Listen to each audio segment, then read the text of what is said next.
The first note didn't just echo through the auditorium, it cut straight through the noise of doubt, past the whispers of judgment, and into the hearts of everyone listening. Before the boy even finished the opening line, something shifted in the room. Conversations stopped. Judges leaned forward. And somewhere in the back row, a woman who had come just to pass time suddenly felt tears welling up for reasons she couldn't explain. His name was Daniel Reyes, a 17-year-old boy with tired eyes and a voice that carried more life than most people twice his age. He stood alone on the massive stage, dwarfed by lights and cameras, gripping a microphone that felt heavier than it should. To the audience, he looked like just another contestant chasing a dream. But what they couldn't see was the weight of everything he carried to that stage, the nights without electricity, the sound of his mother coughing through thin apartment walls, the echo of people telling him he would never make it. The judges barely glanced at his file before he stepped on stage. No big backstory, no dramatic introduction. Just a boy, just a name. But sometimes, the quietest entries hold the loudest truths. Daniel adjusted the mic stand slightly, his hands trembling just enough to betray his nerves.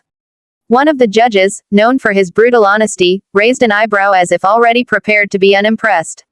Another judge smiled politely, the kind of smile given out of routine, not expectation.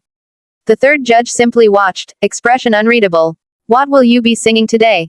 one of them asked. Daniel swallowed hard. "Hotel California." A few murmurs rippled through the audience. It was a bold choice. A song that demanded not just technical skill, but soul. A song that could either elevate him to unforgettable, or expose him completely. The music began. From the very first line, it was clear, this wasn't just a cover. This was a confession. Daniel didn't just sing the lyrics, he lived inside them. His voice was raw, imperfect in a way that made it real. There was a crack in his tone during the first chorus, but instead of weakening the performance, it made it stronger. It felt human. It felt honest. As he sang, flashes of his life seemed to weave into every note. The time he sang quietly while washing dishes at a roadside stall to help his mother. The afternoons he skipped school not because he didn't care, but because he needed to earn a few extra coins. The nights he practiced alone, using a broken radio as his only guide, rewinding the same song over and over until he got it right. Halfway through the performance, the energy in the room had completely changed. The judges were no longer sitting back. They were leaning forward, their expressions softening. The audience was silent, not out of boredom, but because they were afraid to miss even a single breath. Then came the bridge. Daniel closed his eyes as he reached the most emotional part of the song. His grip on the microphone tightened, as if he was holding onto something far more important than just a performance. And then his voice rose, not louder, but deeper, filled with something that couldn't be taught. Pain, hope, determination. It was all there, layered into every word. A judge who had built a reputation for never showing emotion suddenly blinked rapidly, trying to hold back tears. Another judge pressed a hand against their mouth, visibly shaken.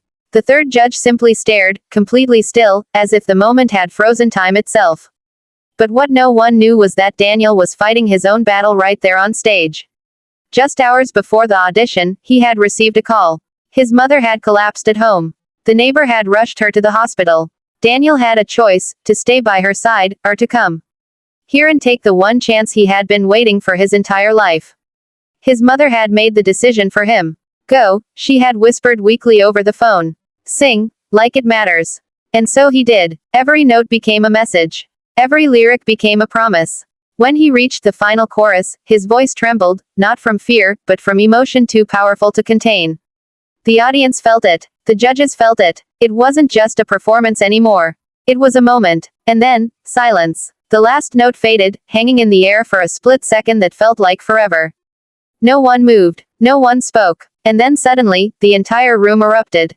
A standing ovation exploded from the audience, wave after wave of applause crashing toward the stage. People were on their feet, cheering, some crying openly. The judges stood too, something they rarely did so quickly.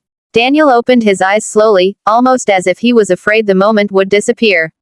He looked out at the crowd, overwhelmed, unsure of how to process what was happening. One of the judges stepped forward, their voice shaking. "I don't even know where to begin," they said. "That wasn't just singing. That was truth." Another judge wiped their eyes openly. "You made us feel something real. And that's rare. Very rare." The harshest judge leaned back, shaking his head in disbelief.